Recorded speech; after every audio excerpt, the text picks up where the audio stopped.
The Candid Frame is supported by donations by listeners just like you. Help us to bring you great conversations with great photographers. Support the show today with your monthly contribution through our Patreon effort at patreon.com/The Candid Frame, or click on the link in the show notes or the website at thecandidframe.com. Thank you.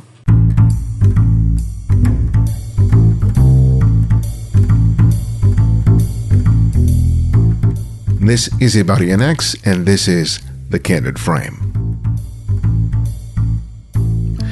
We have heard many stories about how people come to photography. Some discover photography at a very young age, while others come to it after the birth of a child or upon retirement. Some have had photography as their first and only career, while others transition from another career path. Regardless of the journey, one thing seems to always be true. There is not just one way to lead a photographic life. Omar Z Robles began his young adult life with dreams of being an entertainer, studying the art of mime under the tutelage of the legendary Marcel Marceau. But eventually, he found himself behind the camera, creating images that blend the studied eye of a street photographer with the informed precision of a photographer capturing dancers in flight. His journey and his work are both unique and inspiring, making his story a welcome addition to the TCF archive of conversations. Well, Omar, welcome to The Candid Frame. It's a pleasure to have you. Thank you so much. First, I have to compliment you on an awesome beard. I don't know if you still have it, but from what I've seen, it's pretty impressive. Thank you. Yes, I still do have it. Well, I wanted to start off with one of the things that I find most interesting about you, because I talk to a lot of photographers for whom photography wasn't their first love or passion. And I discovered that it was that you were trained to be a mime under Marcel Marceau.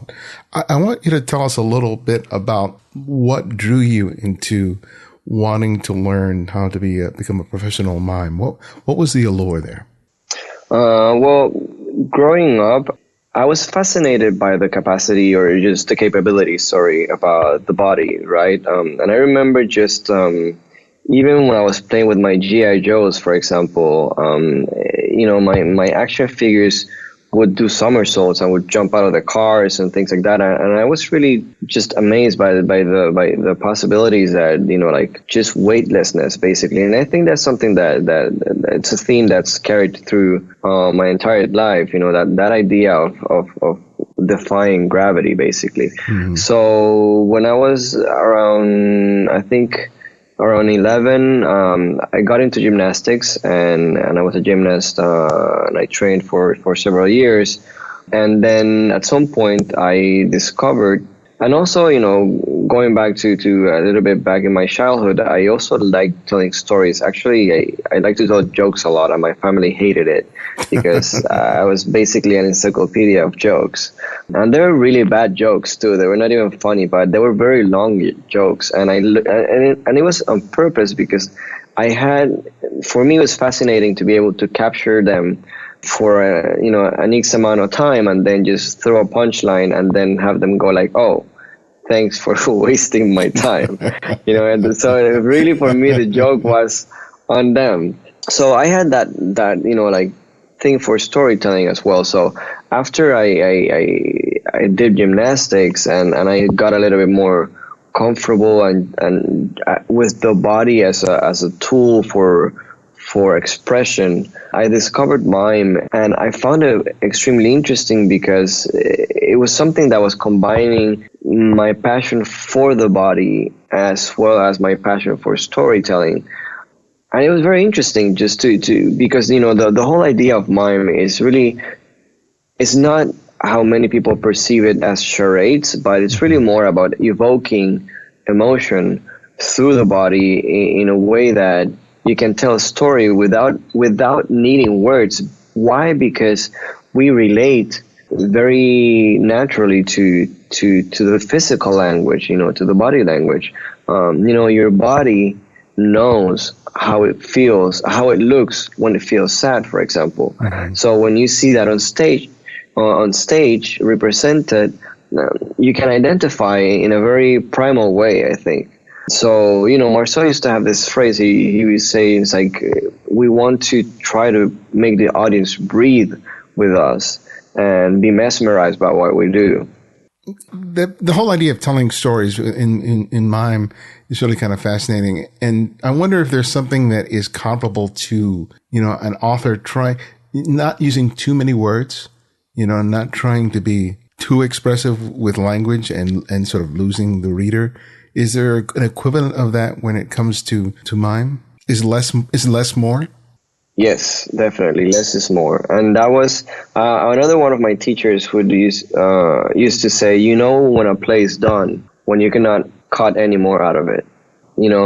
So we always strive to have economy of movement, because like I was saying before, you don't need to add too much elements to certain things when the viewer already know how it feels, how it looks like to be sad or to be happy or to be angry. So economy is a very important part. And Marceau used to say also that when you try to be smart, or when you try to be clever, I guess, you can complicate things. So the simpler you get, the better. The thing, though, is that it's very difficult to be simple. It's very difficult to be essential. And that's why there's a big difference between what pantomime is and what mime is, and that's a whole other conversation, because it's a long, I guess, argument in the theater world.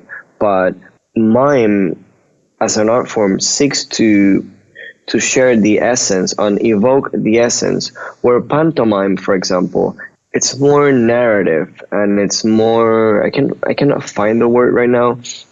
A pantomime, it just tries to add a lot of things and a lot of movement, and that's what people would think, oh, that's charades, and it's more phony in a certain way. Where, if you see someone like Charlie Chaplin, he's the master of economy. If you see one of his movies, there was not a lot of, how can I say that? He was very essential in what he did, and yet, you can follow the story and be happy for the characters, or be sad or relate to them, just, like by watching him be, and not necessarily have him add too many things. I don't know if I explained myself. I think there was a conciseness to what he was doing. Yes, yes. You just knew immediately what he felt. Not just by his facial expression, but his body language in relation to not just another character, but sometimes just some physical thing that he was contending with at the moment. Yes. When it came time for you to sort of pick up a camera, how did that awareness of sort of the subtlety of motion, of gesture, help you when it came to making photographs? The interesting thing about photography is that photography should have, in a way, the same goal as the mime, in a way, to express a story, to tell a story or evoke an emotion only visually, without the necessity of words, or without the necessity of explaining it. That's why sometimes, for example, I find captions a little bit unnecessary, because in my perspective, you should just be able to share your point of view, or even if it's not exactly what you were trying to show, but meaning that the audience will always, have their own perspective of things, because they see it with their own experience, right? But you should not have to tell the audience, what happened or how it happened, or unless it's extremely necessary, because it details a specific context. Otherwise, I think, photography should seek to be, I don't want to say self-explanatory, but it should be able to evoke emotion without anything, other than what you see. And that's, I think, where I found very much the parallel between photography and mime. Did that grow out, that perspective that you just described come out of feelings that you had about your work when you were working for the magazines and newspapers, when you were working as a journalist, where you had to create a a singular or multiple photographs to tell a story, but you were also having to be responsible for like the caption information to help flesh out the entire story of the images. Well, sometimes for some stories you had to, but I think I was lucky enough. You know what? I was lucky enough to the first magazine that I worked for was the very first job that they gave me was to do social events, right? Like a lot of like galas and things like that.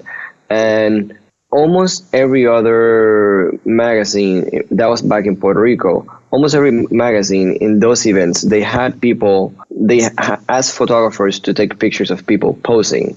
So, you would get pictures of all the socialites just looking pretty in front of the camera and just smiling. And my editor forbade me from doing that, and he's like, no, you're not going to do that. I just want you to have people in action, people talking, people mingling, people just reacting to each other.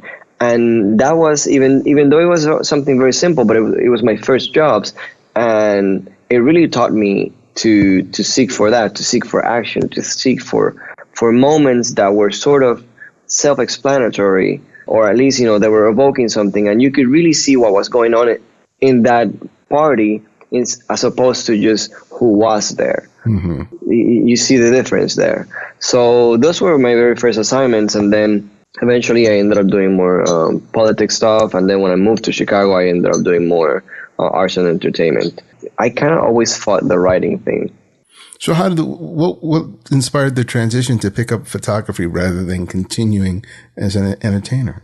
I don't want to say there was one moment that I took the decision, but when I started in France, and after living in France and after I went to Poland, I went back to Puerto Rico because my visa in Europe expired, and I couldn't do anything else to renew it, and I just came back to Puerto Rico. My parents just got in my case. It's like, you have to go back to college, you have to study something. I was like, thanks guys, I just did. But of course, they just didn't see theater as a thing or as a full-time thing, I guess. And at some point I just caved just to give them the pleasure, or just to have them shut up, honestly, about it. Because I looked into it, and I only had like just a few more credits to go. And that's where I took a photography class. And my professor really encouraged my work, and he saw something in what I was doing. And it really encouraged me to just try something else. And for a while, to be honest, I fought it because I didn't want to leave mime behind. Mime was something that I had done for the larger part of my life, and I just didn't want to leave it behind. So at some point, I just started doing it just for fun. Then it became where I did a few gigs here and there. And when I moved to Chicago, I actually moved to do a play. But after that was done, I just had to find a way to make ends meet, and then I started doing more photography, and that's when I got hired by the Chicago Tribune, Hoy, their Spanish publication, basically. And I guess that's sort of when I started doing it more full time. And then when I moved to New York, it was honestly social media that made me turn. And the reason why is very specific, is because with theater, you have to work so much just for one play, for example. Even if it's just for one night, you have to work for a month, maybe 2 months. And then you need a producer, you need, a sound person, a lights person, you need a whole lot of production just for one single play. Even if you're solo on stage, you need all those things. And then you need to get the audience there, of course. So when I discovered social media and Instagram in particular, I found that there was a community there, and there was an audience there ready to be, already receptive. It did take work, but it was work that I was more in control of, as opposed to theater, where there was not so many things that I was in control of. So little by little, I just, got more excited about the idea of sharing my work and having, in a way, instant I don't want to say just instant gratification, but instant feedback. It was like, instead of when I was finishing a play and I got the applause, it was like taking a picture, going back home, getting it ready, posting it, and then getting applause by applause with each like in a certain way. So little by little, it was something that I found more and more attractive, and to a certain point that I found that I could also make some profit out of it. Yeah. But you're popularly known for your dance imagery that you shoot a lot in like the streets of New York and other cities. But was a precursor to that an exploration of street photography before you started incorporating dancers into the scenes? Oh, yes. So how did that begin for you? So curiously enough, I was very intimidated by shooting people. I could shoot people for assignments because I had to do it. But, and more than I had to do it, I had an excuse to do it. If they asked me why you're taking pictures, I could say, well, I'm taking a picture for this story, and people would be like, oh, okay, I understand. Or, sometimes I was just at a place to take a portrait of a specific person and whatnot. So, I had a motive.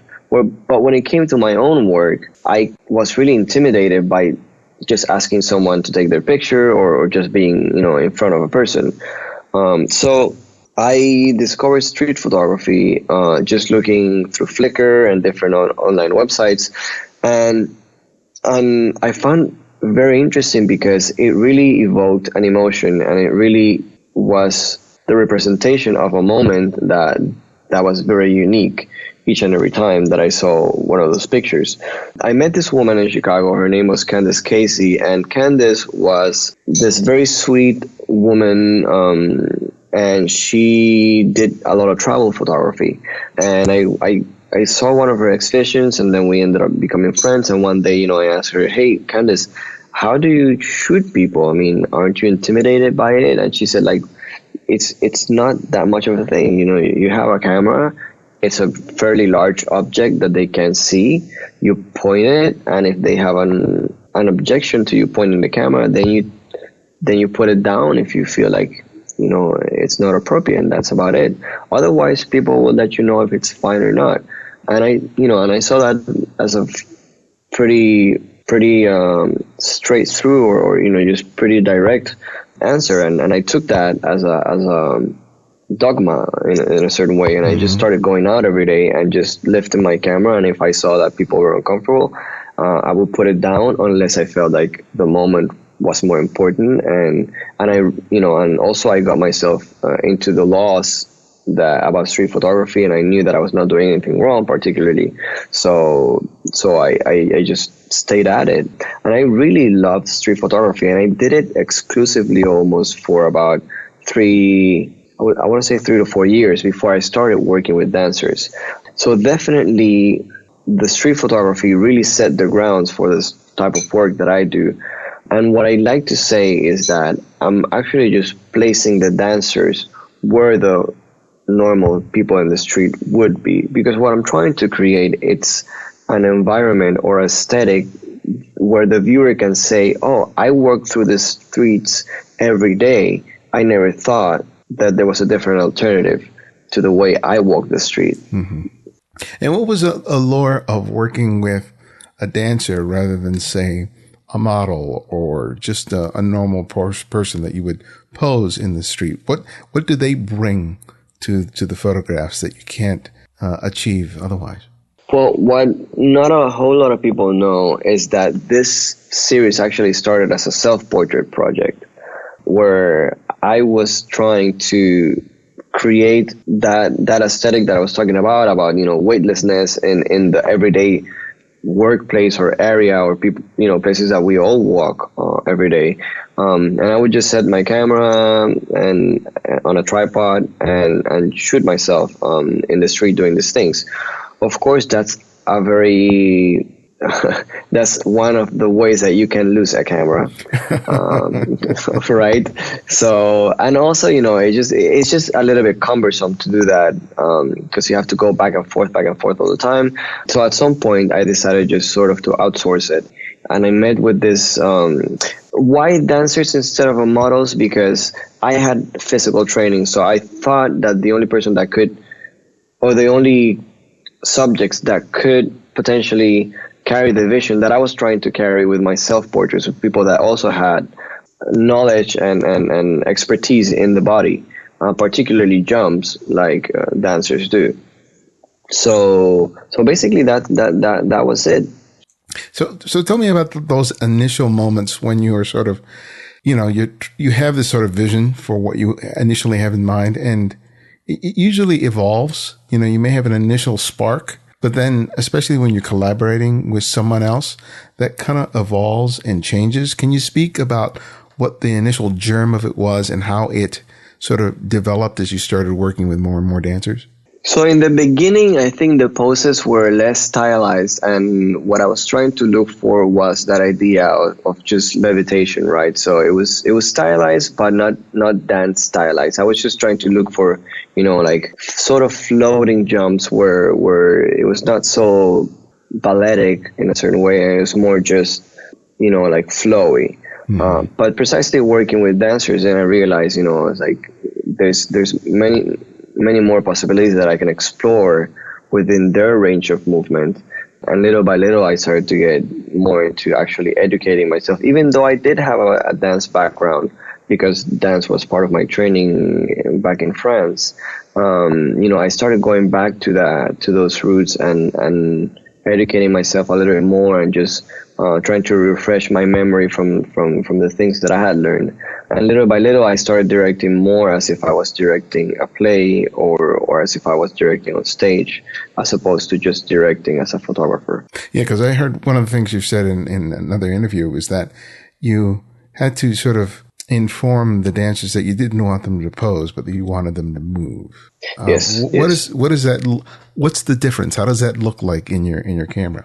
For starters, if you're trying to stop a pose, dancers are moving, right? So when you do whatever movement they do, it's meant to be a movement. It's never meant to be stopped. So if you stop it, you're shopping the possibility of the movement, because for them to be actually able to sort of freeze that moment, then they have to shorten it and make it a little bit. They just look stiff on camera, because it looks contrived, because you're trying to stop at some point to find balance. Whereas opposed to if you just go through the whole range of movement, it just looks more fluid, and at the same time it just projects more energy. And that's what I'm looking for, to have like that explosion of energy as opposed to just something pretty. Was that sort of difficult to be able to sort of communicate to people, or was it something that they immediately got? They were super happy when I tell, every time I tell them that, because I go through this process through every shoot, especially if it's someone that I haven't worked with before. They are extremely happy, because again, they feel that they can just do the movement as they would normally do, as opposed to try to stop it. Because, a lot of them are used to work with photographers that maybe are not so, they don't know that much about dance. Mm-hmm. So they will ask the dancers, actually, can you stop at this point, just because they want to at least be able to catch that moment, because that's the moment that they sort of see that the picture is sort of happening. Right. So usually dancers feel a little bit uncomfortable working in that sense, because they feel like they have to stop at something that normally isn't meant to be stopped. When they feel that they can have that freedom of just like going through the whole range of movement and they just feel more relaxed, and you can see it in the pictures where really it's more of a an explosion and a sense of freedom that they are experiencing. And you add a wrench into the mix, because you're doing all this on a public street, often on a street that is very busy with people and traffic, and so there's a lot to think about when you're trying to make the photographs. Talk to us about the complexity of trying to create these images in the chaos of a modern city. Well, the first thing that I have to think about is to stay alive, both me and the dancer. I risk it most of the time, but it's not that So, for example, we will shoot when the light is red or green for us, right? To be in the street and there's no cars coming at that moment. So I try to be as safe as I can in that sense. But then there's definitely other things that you can do, like shoot early in the morning where there's just less traffic, or then just find less transited areas in the city.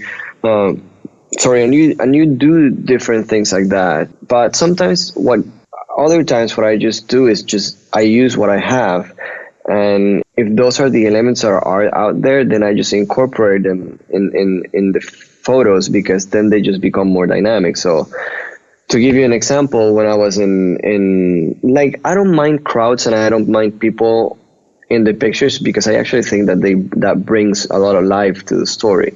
But sometimes it just becomes very difficult. So remember when I was in Mexico, there was just like an immense amount of people. It was like, even think New York and multiply it by 5. Mm-hmm. It's just a lot of people in the street. So what I did, I just started shooting with very slow shutter speeds and have the dancers like more static, and then I shifted the movement from the dancer to the passerbys, and then the dancer just became static, and because I was shooting with like slower shutter speeds, then I would get the people in like that motion blur, and that created a whole different dynamic. So sometimes you just use what you have, and especially like, for example, if the street there's like traffic and it's not moving, then that's great, because then I can have the dancer there in the middle of the traffic, and then again that just expresses another point of everyday life that we can sort of all identify, and we all unanimously hate, like traffic, and have something different there that breaks the monotony.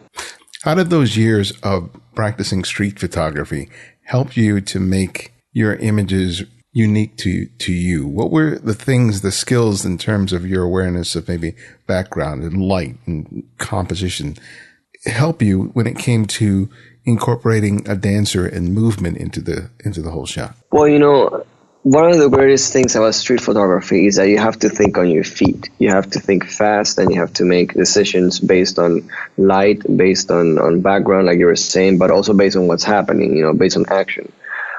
So street photography really helped me be comfortable with being on the street in uncomfortable situations, while at the same time really learning how to take advantage of the light. And that's what's really interesting, because a lot of people, one of the questions that I get the most, people ask me, is like, what kind of lighting do you use? And I just say nothing. When you're out shooting street photography, you don't use, artificial lighting, unless you are like Bruce Gilden, kind of style. Otherwise, you use what you have available to you. So again, if I want to have more dynamic light, then that's why I shoot in the mornings or late in the afternoon. Street photography really shaped that sense, and to really understand and use light to my advantage in everyday situations. And how do you choose the people that you photograph? Because that's who you work with is always important. And I know a lot of times you may be choosing people that you've not worked with before, you don't have a history with. So how do you sort of decide who and how to collaborate? Yeah, that's a great point, because no matter what discipline of photography you're pursuing, especially if it's collaborative work, you have to make sure that the people that you work with are going to be able to carry, the image that you have in mind, or just have the technique that you need for the photo to be successful. So one of the things I do is basically just stalk people online. I go through, I just go through Instagram a lot and just go through their portfolio, go through the pictures and see what they have and what they're good at. I do get a lot of people requesting me, to photograph them, but unfortunately sometimes they just don't have the qualifications that I'm looking for in terms of technique, in terms of extension, in terms of their jump. So I make sure before I approach anyone or before I say yes to any one particular request, that I look through their portfolio, look through their images, and see, and because I do have a performance background, I know exactly what I'm looking for in that sense, as opposed to just say, hey, that looks pretty, maybe, just because it's a dancer doing it. Because sometimes that's the general perspective of people. They don't understand or know dance technique, so they just see a pose that they think is sort of pretty in any dancer, and then you realize maybe that it's not necessarily the best. Do you have to sometimes deal with the dancer who, like, maybe like a certain model knows what her best side is, or how some people want to give you a certain look because they feel like that's the most flattering for them? Do you have to sort of push through dancers who have, for lack of a better word, a sort of repertoire of positions or movements that they think is best for them?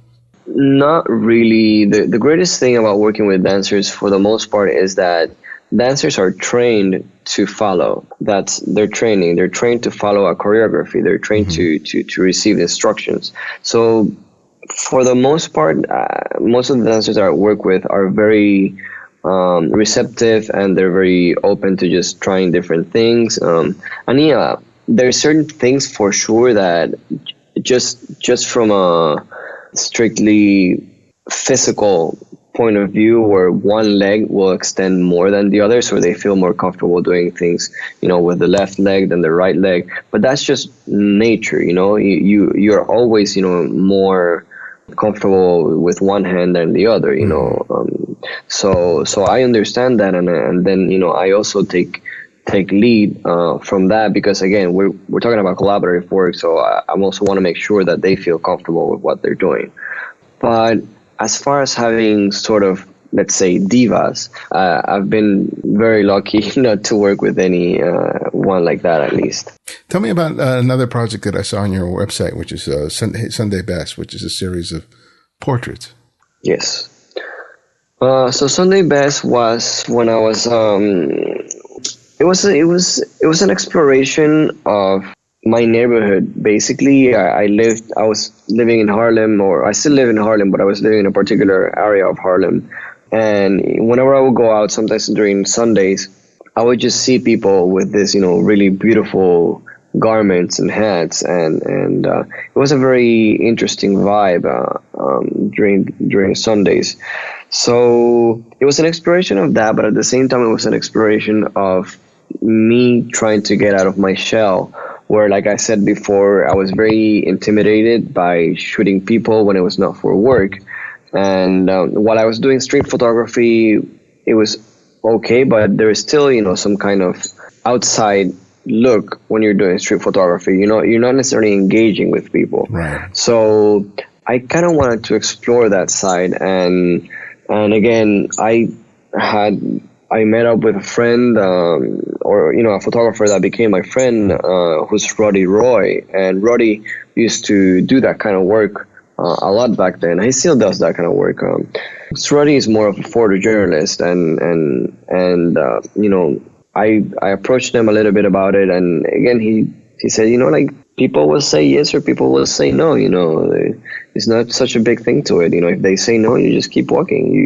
You didn't lose anything. If they say yes, then great. But and I decided to give myself that challenge and just try it. And I went out one Sunday, and sort of with the idea of I'm going to perhaps do this, and but a little bit scared too. And then suddenly I saw this man with a boa, a feather boa hanging up of his neck, and then with a very cool hat. And I was like, all right, if you don't ask this guy, it's like, if you don't ask this guy, quit. You know what I mean?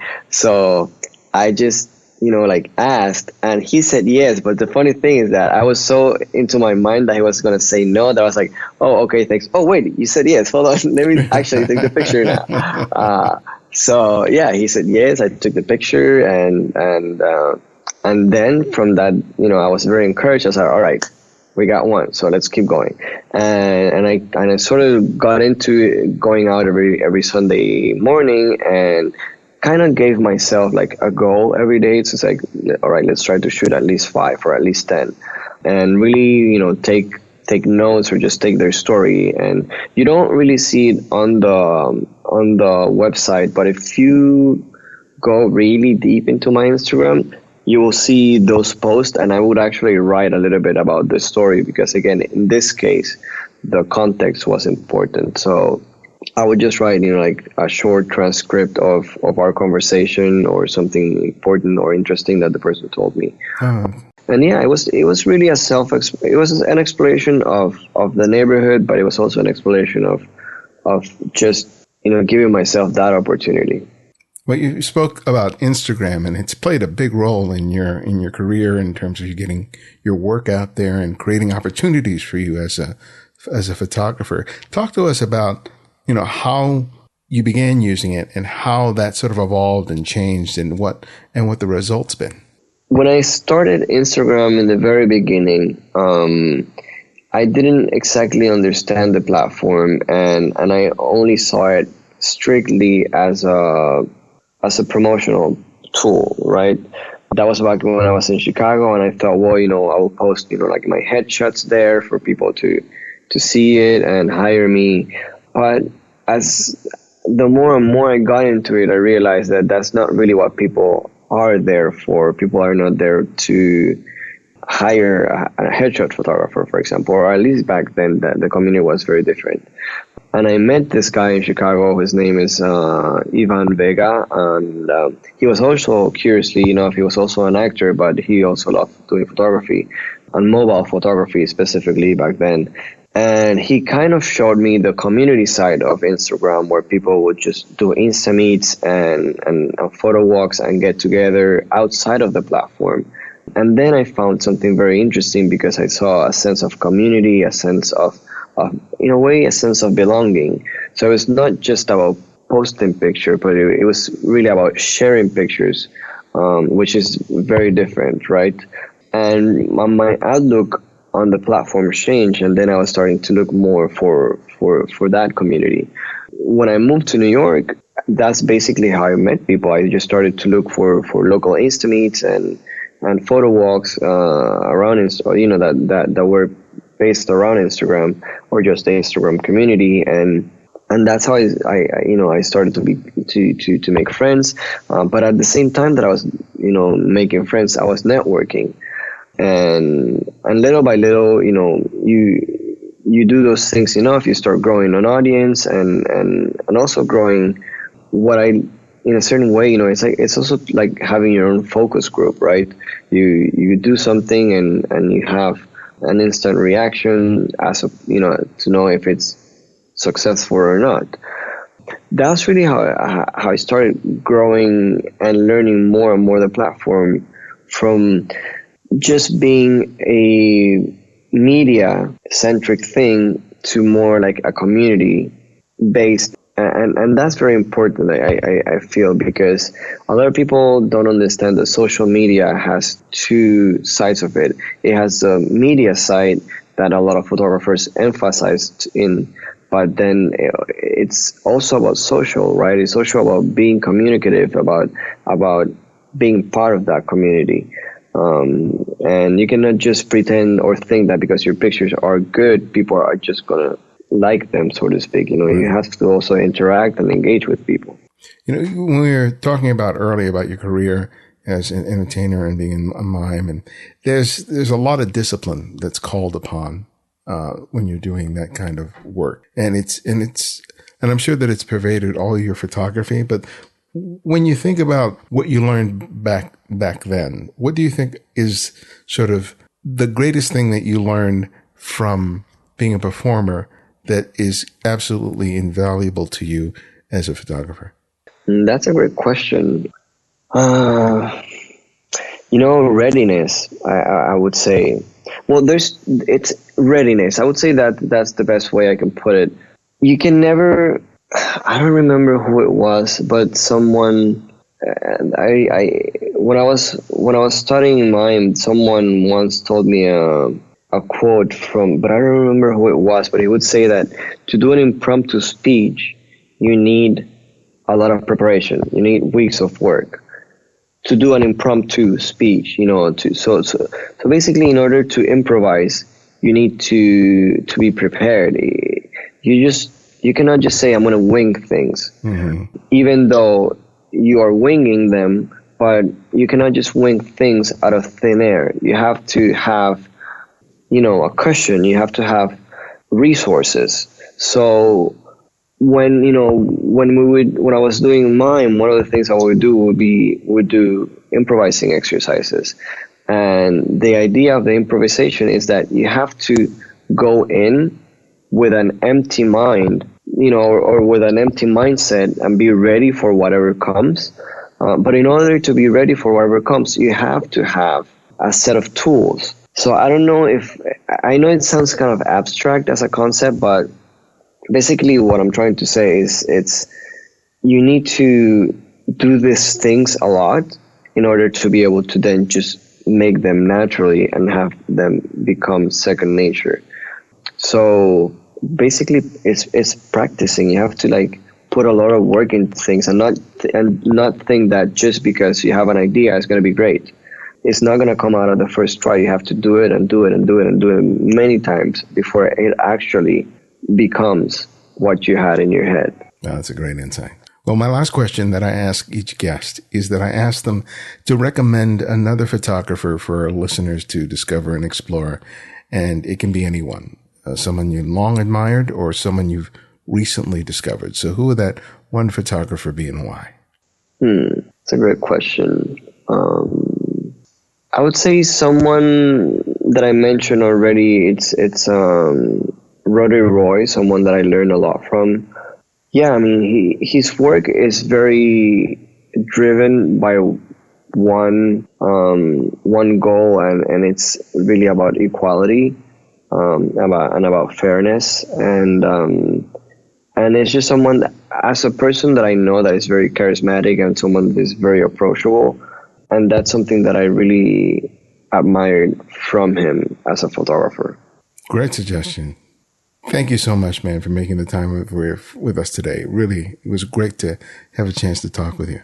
Oh, it's my pleasure. Thank you so much. And I have to say, your questions were very, very, very strong. And I don't know, I felt that it was more than anything that I've done before. It was less, I don't know, it was very insightful. Oh, thank you. I appreciate it.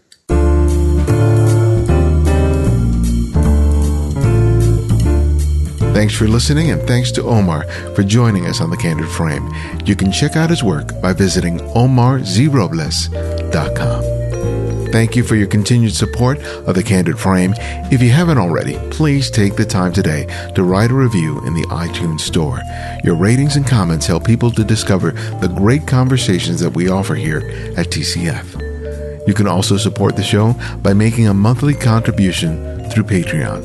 Visit patreon.com/The Candid Frame, or you'll find a link in the show notes and the Candid Frame website. Or if you just want to make a one-time contribution to the show, you can do so via PayPal by clicking on the donate button on the Candid Frame website or in the show notes. To access our complete archive of interviews, download the free Candid Frame app, available for Apple iOS, Android, and Windows. It's the fastest and most convenient way to hear and save any of the great interviews we present here at TCF. Links for each can be found in the show notes and the website at thecandidframe.com. The Candid Frame's audio engineer is Martin Taylor, who you can find at theothermartintaylor.com. The show's senior producer is Cynthia Parker, and our music is from Kevin MacLeod, whose royalty-free music can be found at incompetech.com. And you can follow me on Twitter and Instagram at simply @IbadianX. And this is IbadianX, and this is The Candid Frame.